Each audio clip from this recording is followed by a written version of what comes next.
On day 2 of the great reddening of America, our elected Republican leaders are showing that they're more in sync than Justin Timberlake and Joey Fatone. Yesterday it was Mitch McConnell, and today it was John Boehner's turn to fall in line. 2 leaders, 1 script. Take a look. I believe that the president continues to act on his own. He is going to poison the well. The president choosing to do a lot of things unilaterally on immigration would be a big mistake. When you play with matches, you take the risk of burning yourself. And he's going to burn himself. It's like waving a red flag in front of a bull to say, if you guys don't do what I want, I'm going to do it on my own. The American people made it clear Election Day. They want to get things done. The American people have changed the Senate. So I think we have an obligation to change the behavior of the Senate and to begin to function again.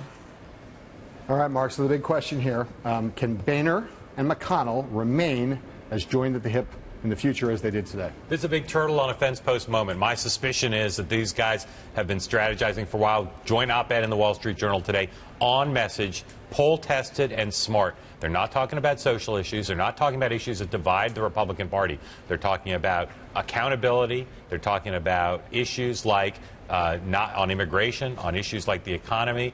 They're being very smart and disciplined. They're not being angry. They're not going to impeach the president. They're not going to fail to raise the debt ceiling. Right now, this is a smart inside game and a surprisingly smart outside game from these 2 guys. It's been impressive. It's only 24 hours, really, and so it's early days. You know, McConnell, I think, has the easier task. He's got a few rabble-rousers. I don't think many of these incoming senators are going to be problematic for him. Ted Cruz will be a thorn in his side going forward, but he can manage his caucus pretty well.